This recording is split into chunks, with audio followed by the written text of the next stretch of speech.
Pasquier. I chair the book jury here, and I'm very happy to welcome all of you. There are some empty seats, and if those of you who are standing outside can come in and find these seats. If you're next to an empty seat, why don't you raise your hand and help the people in the back to get to those seats.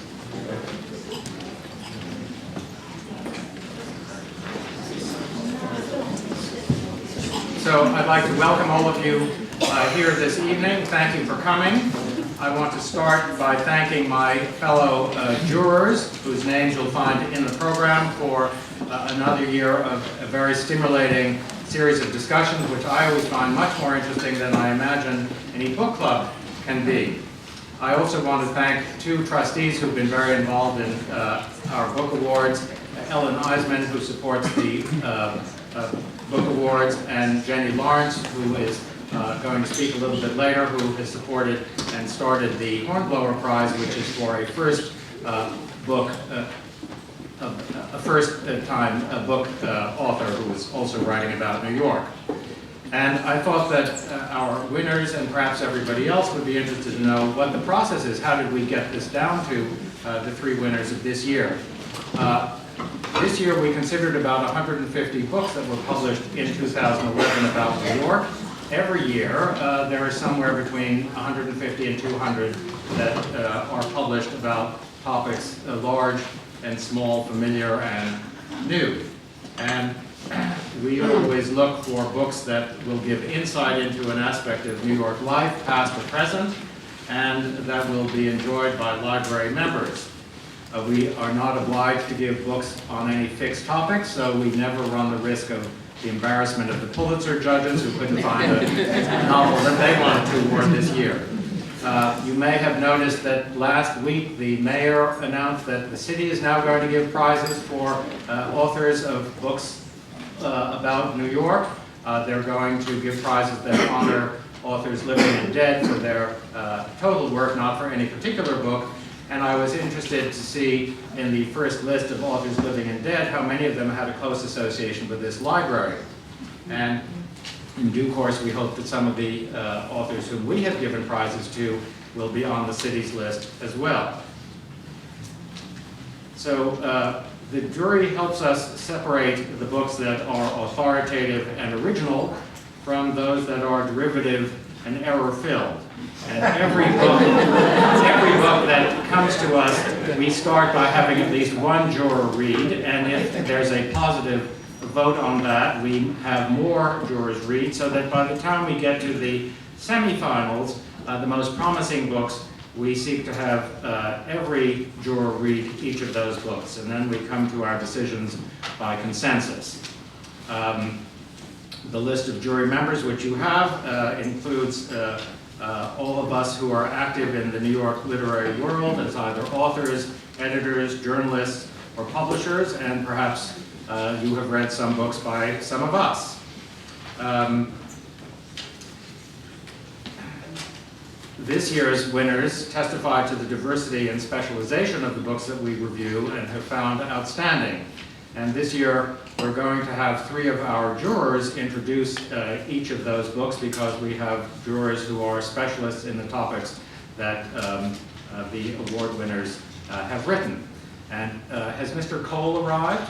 Yes, he's here. Oh, good. So we're going to start with your book. And Meg Wolitzer, a novelist on our committee, is going to introduce him. I will do all the introductions for the three committee speakers, and then they will take over, and then we can have questions for the authors at the end of the third presentation. And Jenny Lawrence, who is providing the Hornblower Award, will speak also on that. So Meg Wolitzer, the first of our committee members who's going to speak, is the author of 9 novels, most recently The Uncoupling. She's taught creative writing at the University of Iowa's Writers' Workshop, at Skidmore, and at Columbia. And next year she'll be a guest artist at Princeton's Atelier program. Jules Cohn, who is going to introduce Brownstone Brooklyn, is going to introduce Black Gotham, is Professor Emeritus of Political Science at CUNY.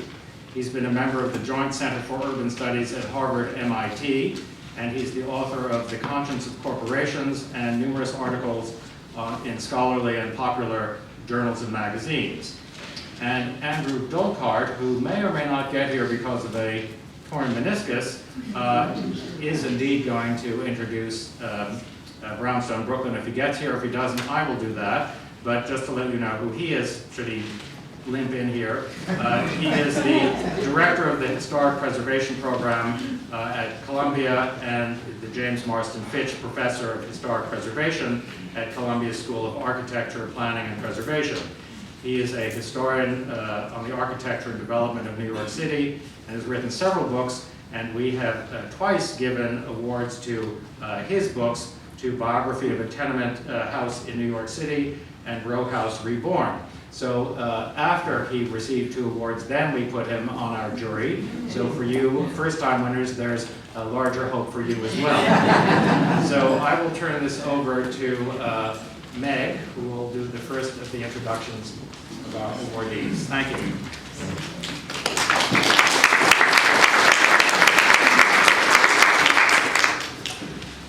One quality that distinguishes New York from other cities is its walkability.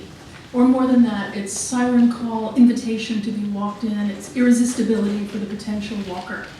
It's interesting then to think how few novels have spent a lot of time capturing this particular quality. More frequently, it's been the extended territory of journalism or meditations. There's a sense of New York City in some novels as a place made up of buildings with rooms in which people talk, and outdoor spaces in which people sometimes also talk. But in his remarkable novel, Open City, Teju Cole takes his narrator, Julius, a young Nigerian-German psychiatrist, on a peripatetic journey around an intricate, multiracial, eclectic New York 5 years after September 11th. Cole gives him an elliptical quality that partly unwinds, as the story does, and he also gives him movement and interactions with other city people. The whole effect is that of a mesmerizing and subtle living mural. Reading fiction and walking have a lot in common, I think. Both of them require, in a sense, a kind of throwback mentality. You know, in both cases, that you could get somewhere quicker, but when you walk, it's as if public transportation just doesn't exist. And when you read a serious, thoughtful novel, it's as if the world with all its distractions doesn't exist. Both acts require patience and intimacy, and the rewards can be many, as you can see in the following passage from Open City.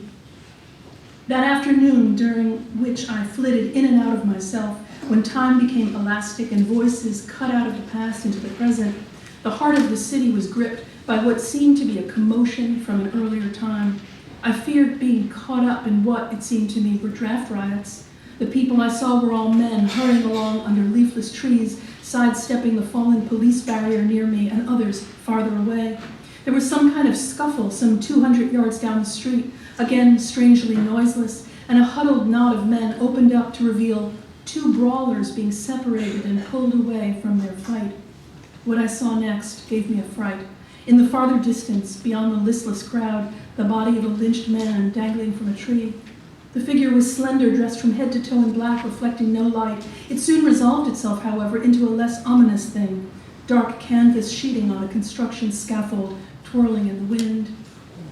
Teju Cole, who lives in Brooklyn, was born in 1975 in the US and raised in Nigeria. He's the author of 2 books, a novella called Every Day is for the Thief, and this novel, Open City, which won the Penn Hemingway Award, the Rosenthal Award of the American Academy of Arts and Letters, and was shortlisted for a National Book Critics Circle Award.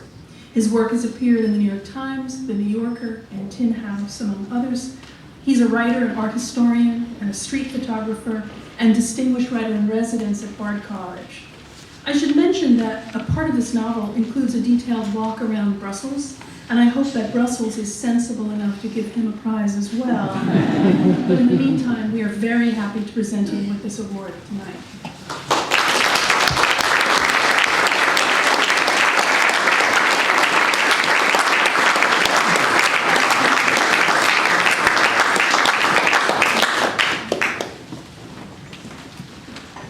Thank you very much. As you all were informed, I was a little bit late getting here because I was having a New York experience. missing 3 trains in a row. But I'm glad I made it on time. I would just like to read a little section of the book, even though Meg already shared some of it with you, but to give you a better sense of what this little book is about. I'm more surprised than anybody else could possibly be that the Open City got the attention that it did, because I wrote a novel in the plot, and it's digressive and it's introspective, but somehow it found its way to its readers, and I'm immensely grateful for that. I'll just read the first half page of the part 1 of the book, and then the first half page of part 2 of the book. This is how the book begins. And so when I began to go on evening walks last fall, I found Morningside Heights an easy place from which to set out into the city. The path that drops down from the Cathedral of St. John the Divine and crosses Morningside Park is only 15 minutes from Central Park. In the other direction, going west, it is some 10 minutes to Sakura Park, and walking northward from there brings you toward Harlem along the Hudson, though traffic makes the river on the other side of the trees inaudible. These walks, a counterpoint to my busy days at the hospital, steadily lengthened, taking me farther and farther afield each time, so that I found myself at quite a distance from home late at night and was compelled to return home by subway. In this way, at the beginning of the final year of my psychiatry fellowship, New York City worked itself into my life at walking pace. And most of the book is set in New York, and the narrator's named Julius, is a young psychiatrist. In the middle of the book, he goes to Brussels, which I chose as a kind of eccentric double for this city, another city with too many unexamined layers. The second part begins with him returning from Brussels. These thoughts had returned even before I was properly back in the city. The pilot's voice crackling through the system. We're now making our final approach for landing, added to the anxiety of return, because those ordinary and by now banal words seemed to carry some ghostly portent. My thoughts quickly became entangled with one another, so that in addition to the usual morbid thoughts one normally has on a plane, I was saddled with strange mental transpositions, that the plane was a coffin, that the city below was a vast graveyard with white marble and stone blocks of various heights and sizes. But as we broke through the last layer of clouds and the city in its true form suddenly appeared 1,000 feet below us, the impression I had was not at all morbid. What I experienced was the unsettling feeling that I had had precisely this view of the city before, accompanied by the equally strong feeling that it had not been from the point of view of a plane.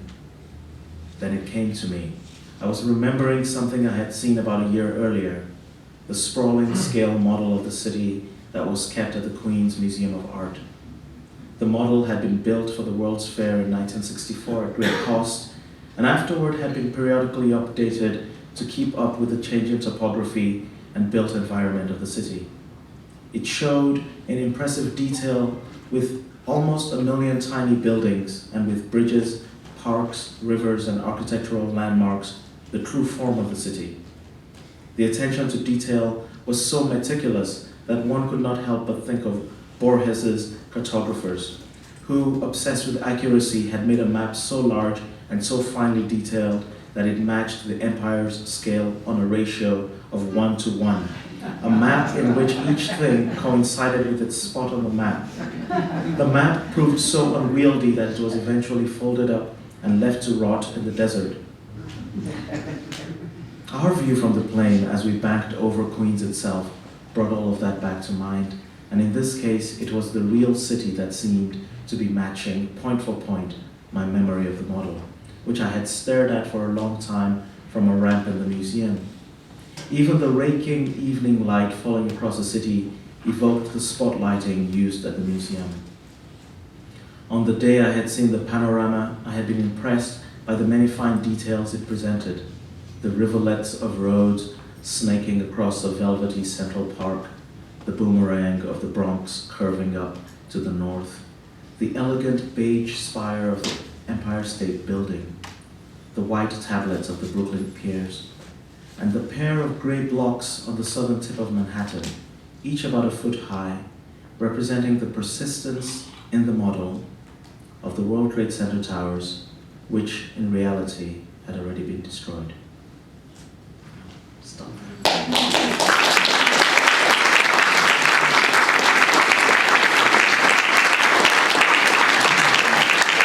you very much. Thanks very much to the Society for recognizing this book. It's a marvelous feeling to be read. I recommend it. To have people you've never met and whom you do not know spend time with your work is a perpetually astonishing honor, and I'm greatly honored by this award. And I'm happy to win, but I'm happy simply to have been considered, because so very many great books are made each year that winning anything at all feels like a crapshoot. But being read does feel in part like a tribute to myself and to all the people who worked on the book with me. So my very sincere thanks. Thank you very much.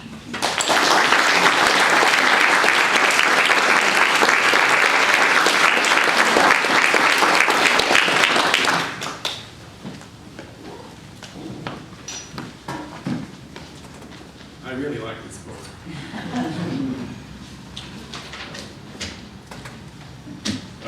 Black Gotham is the book. It's an astounding and path-breaking book. I've written a piece about it, and one reason that I'm not used to sort of reading my notes, but this time I'm going to do it, and I think the reason for that is that I was really very excited about this book and about the work of Carla Peterson, Professor Peterson, the author of the book. So excited, and so many different thoughts and feelings about it, that I thought I'd better get this organized and down on paper. So that's what I've tried to do. Black Gotham is an astounding, path-breaking book. It's about black New Yorkers in the 19th century, educated, cultured blacks, elite families who lived and worked in downtown Manhattan, later in Brooklyn, in racially mixed neighborhoods. It's not the Harlem model. So right away, it's a surprise to many people, the material in this book. It's also about the substantial institutions they founded: newspapers, churches, schools, exclusive clubs, and societies. We're a society library. We're called the Society Library. And right away in reading this book, I began to think institutionally. I have a lot of thoughts about this place and its history. And I saw in Carla Peterson's book ideas of my own here and there. These people, this black elite in New York, participated as much as possible in those times, as much as they could, of course, in the life of the city as leaders, organizers, cultural figures. And this black elite is part of Professor Peterson's family history. And it was her quest for that history that makes Black Gotham memorable. The facts were largely unknown to her when she started because not much had been passed down to her by her parents. The past was either forgotten or intentionally suppressed. Black Gotham is about an intrepid author's determination to find, in spatial, social, cultural, and historical terms, where she came from, to find what she calls home. Her quest begins in a library and concludes with a visit to a cemetery in Brooklyn. She lets us in on how she pored over scrapbooks stored in institutional archives, clippings, letters, photos, ticket stubs, to find the story of her family and connect herself to what turned out to be a remarkable legacy, and at the same time to tell a new version of Black American and New York history. She's added a jewel of a book to the catalog of writings about our city's cultural, political, and social life in the 19th century. In an autobiographical essay published elsewhere, I thought, I gotta read more about this woman. So I looked her up and found this and that and the other thing. And in this essay, elsewhere, she described her work as self-inclusive scholarship. And that's the brilliance of the book. It is scholarship, it is about New York, it is history, but it's also about Carla Peterson and her family, and her finding her place in all this. But this book is about even more. It's about the fragility of social as well as family memory and the importance of preserving it. It's about legacy. The New York Society Library is fond, sometimes I think even vain, of its own legacy. So here's the reason why I now and then thought of the centuries-old institution and our tenacious hold on whatever evidence we have of our own past, stored in acid-free boxes upstairs in the room we here in the library call Stack 8. One box in that temperature-controlled room is labeled ephemera, not a Dewey Decimal classification, but a category for which I have new regard after seeing what Carla Peterson makes out of the bits and pieces of the past. In Black Gotham, Professor Peterson has transgressed traditional academic boundaries.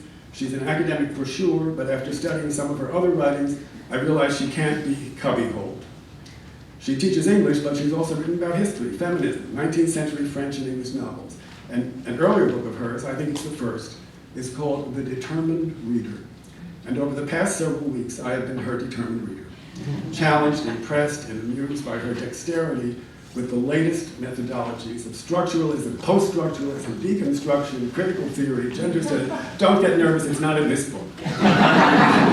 She can write from the heart, but she can also handle the jargon. Finally, there's a sadness and a triumph in this book. For Black Gotham is about even more than I've been able to convey. It's about the trauma of loss and the melancholy that comes from mourning that's never completed. Professor Peterson confronts the painful effects of loss on individual lives, but also ponders its effects on the lives of families and communities, and maybe institutions too. In Black Gotham, she repairs ruptures in our civic history and restores memory not only for herself, but she enhances and fills out the record for us, for New Yorkers. She reflects on what she calls the legacy of silence she had been living with when she began her project. The absence of memory has weighed heavily on me, she writes, and her book is an exciting and moving effort to lift that weight. Carla Peterson.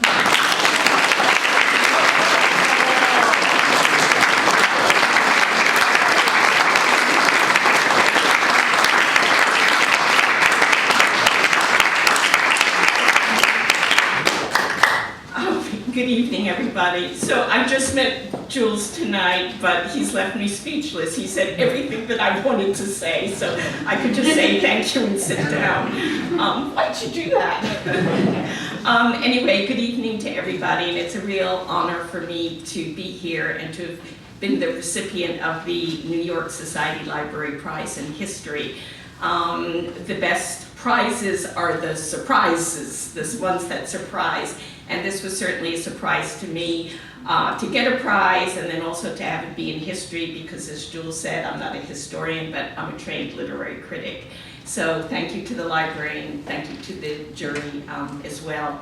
So I will indeed say a few words about my book. I'm going to read a tiny little bit from the prologue, 2 short paragraphs, and then I will talk a little bit about what, well, I'm a professor, so I've divided into why I wrote the book, what's in the book, and what's the takeaway of the book, okay? Yeah. So just to start off, 2 quotes. The first one is my own prose from the prologue, and the second one is a quote from Toni Morrison's Beloved, and that is the epigraph of the prologue. So the first one, we still hold certain truths about African Americans to be self-evident, that the phrase 19th century Black Americans refers to enslaved people, that New York State before the Civil War denotes a place of freedom, that Blacks in New York City designates Harlem, that the Black community posits a classless and culturally unified society, that a Black elite did not exist until well into the 20th century. The lives of my New York forebears belie such assumptions. They were born free at a time when slavery was still legal in New York State. They lived in racially mixed neighborhoods, first in Lower Manhattan, and then after the Civil War in Brooklyn, at a time when Harlem was a mere village. They were part of New York's small but significant Black community, and specifically its elite class. So as I started the book and started thinking about Black New York in the 19th century, these were the challenges or the assumptions that I faced and was determined to overcome in my work. And then I read Toni Morrison, reread Toni Morrison's Beloved, and came across this quote. Denver was seeing it now and feeling it through Beloved. And the more fine points she made, the more detail she provided, the more Beloved liked it. So she anticipated the questions by giving blood to the scraps her mother and grandmother told her, and a heartbeat. Denver spoke, Beloved listened, and the two did the best they could to create what really happened, how it really was, something only Sethe knew, because she alone had the mind for it and the time afterward to shape it. And that quote spoke to me so powerfully because it felt that that was exactly what I wanted to do with my book, with Black Gotham, that I wanted to take memories of forebears, memories that weren't mine, memories, in fact, of people that I didn't know, and put blood and a heartbeat on them. And when I read that the New York Society Library gave prizes to books that evoke the spirit or enhance appreciation of New York City, I thought, well, maybe I actually nailed it. And I was able to do that, to give blood and a heartbeat to my ancestors and thereby to 19th century Black New York. So the reason why I decided to do this book of 19th century Black New York through my family was, one, obviously personal. I wanted to know more about my family. I knew very little. I thought it would be really exciting to find out things about them. But it also, and Jules spoke to this a little bit, really brings up in a very powerful way issues of memory and forgetting that we experience as individuals, that we experience as families or as societies. So again, invoking Toni Morrison, what is it that we choose to pass down? What are the stories we choose to pass on? What are those we don't? What do we want to remember? What do we want to forget? And in the case of my family, for reasons that I'm really not sure of, I speculate in the book, there were stories that they did not pass down to me. And so that was a very powerful way of getting at this issue that affects us all, whether we're African Americans, Jews, Irish, or whoever, as members of a social group. I also thought that it was important to maybe write a history of African Americans, and particularly in the 19th century, through the lens of family, because this was a period when society, the nation at large, simply did not believe that African Americans were capable of having families, that we knew nothing about the ties that bind, about nurture, about intimacy. And so, of course, under slavery, it was so easy to disrupt families, sell children off from mothers and fathers, divide spouses, and so forth and so on. So simply the idea of being able to write a history that invoked family and family life in as intimate way as I could was really very important to me. And also that so many of us, African Americans and others as well, feel that our family has been lost to us. What Jules was talking about, the trauma of loss. And so many of us assume that we cannot recover it. And so determined that I was, I thought, well, maybe, indeed, maybe I can recover something. So my book unfolds on two levels. I first of all had to confront the fact that I knew very little about my family, that my family hadn't passed down stories, so that I had to go to the archives and try and recover material. So that indeed the first level of my book is my hunt in the archives, which extends to city streets. There's nothing like prowling on the streets of New York and going to corners or spots that are identified in 19th century documents and using that as an archive as well. And the second then is the history of my family, what I found and how I put it together. And the history is both chronological. It focuses on my great-great-grandfather and his son-in-law, my great-grandfather, because those were the two people who were the most accessible in the archives. But it's also what a friend of mine like to call a social geography, in the sense that it deals so much with the city of Gotham. Basically, the fact that where you lived in the 19th century mattered so much that blacks were not segregated in a neighborhood like Harlem, but lived all over. And indeed, that's why I called the book Black Gotham as opposed to My Family and Their Friends or something like that. Okay, so now a little bit about the outcome. On a personal level, it's been just an amazing, I hate that word journey, it's so overused, but journey for me. Getting to know my 19th century ancestors, sometimes in a very intimate way. Basically knowing that my great-grandfather's pharmacy drugstore was a safe haven for blacks during the draft riots when he lived in the middle of an Irish neighborhood. Knowing that my great-great-grandfather's son from a second marriage was shot to death while a student at Oberlin, et cetera, et cetera. I mean, getting to know these facts was really wonderful. One of the things, though, that I found the most touching to me and really important was that I discovered, not in my direct family, but in my collateral family, my great-great-grand aunt and uncle in that line of the family, that there'd been a real desire to record this history and to pass it on.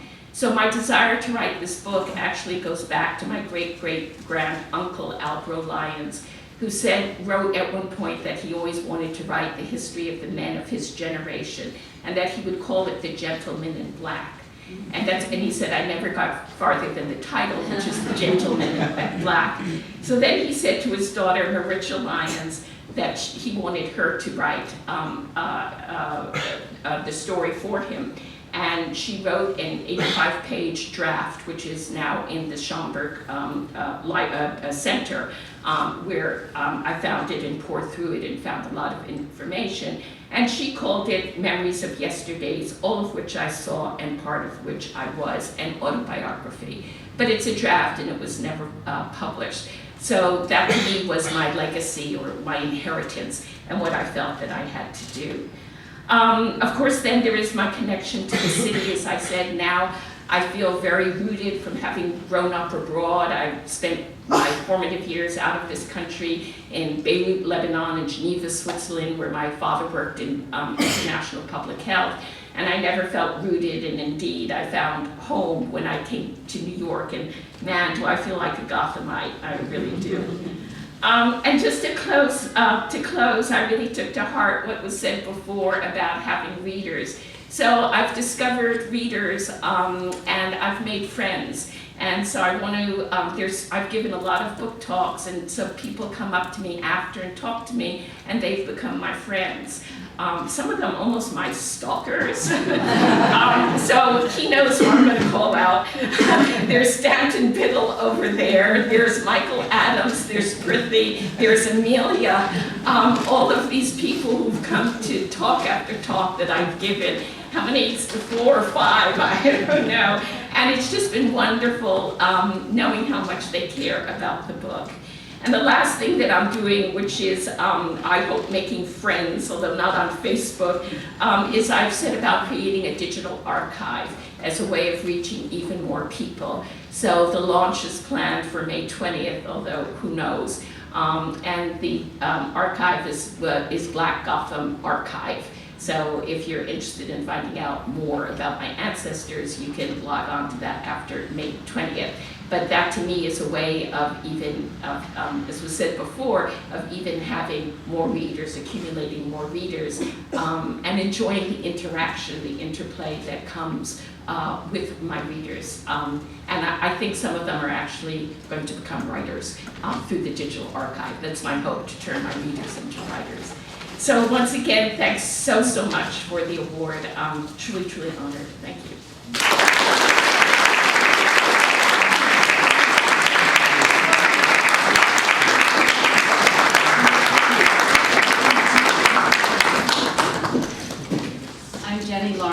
And it's a pleasure tonight to give the first ever Hornblower Award to Suleiman Iseman for the invention of Brownstone, Brooklyn, gentrification and the search for authenticity in post-war New York, published by Oxford University Press in 2011. The $5,000 Hornblower Award is for a first published book about New York. My father, George Marshall Hornblower, in his bequest to the library, wanted to promote the interests of its member writers, to provide a place and atmosphere that would foster this community. To that end, funds from the bequest were used to renovate the library's 5th floor in 2010, creating a general writing room that accommodates 30 people, and in addition, 6 individual writing rooms. In the winter of 2009, Carolyn Waters, Writer Services Librarian and now Assistant Head Librarian, initiated the Writing Life Series, daytime talks of topical interest to writers by writers. The series has expanded. Writing groups in fiction, memoir, nonfiction, and poetry have been particularly popular. And now the Hornblower Award adds yet another dimension to the library in honoring an emerging writer. The library has attracted many writers over its 258 years, from Herman Melville, George Templeton Strong, and Louis Mumford to Wendy Wasserstein, Tom Wolfe, and Alfred Kazin. The city has often been a major player in their books. The jury picked this work from more than 30 entries submitted in the category of first published books about New York. Suleiman portrays gentrification, brownstoning, neighborhood revitalization, call it what you will, the influx of white-collar professionals into this borough of homes we know as Brooklyn during the 1960s and 70s. He informs this portrait with vivid forays into Brooklyn's beginnings. I learned, for example, that brownstone is soft Triassic sandstone cut from a belt of local quarries that run from Portland, Connecticut to Paterson, New Jersey. That it's pink when first cut, but over time turns chocolate brown. Or about Brooklyn's 10-mile waterfront from Red Hook to Williamsburg. I was completely unaware that the Port of Brooklyn operated 200 piers, handled 45% of the city's waterfront commerce. The borough is a veritable palimpsest of factories, waterfront piers, and Victorian townhouses to which the Brownstoners and their allies applied a do-it-yourself bootstrap neighborhood rehabilitation. Suleiman's roots are in Brooklyn. He moved with his parents to Park Slope when he was 8. He went to the UN school, his father worked for the UN, and then to Stuyvesant. In 1995, he graduated from Yale in history and then taught junior high school social studies at Grace Church School in Manhattan for 3 years before starting a PhD in American Studies at Harvard. His dissertation was the basis of Brownstone Brooklyn. Suleiman has been an assistant professor of American Studies at George Washington University since 2006 with a special focus on urban history. He will have a sabbatical year to develop a new book project which will be about neighborhood movements in the 1970s in America, Canada, and Europe, applying his Brownstone Brooklyn insights to other cities. He will be based in Berlin for his sabbatical year, but hopes to spend some time when he is in New York at the library. Please join me in congratulating Suleiman as a first recipient.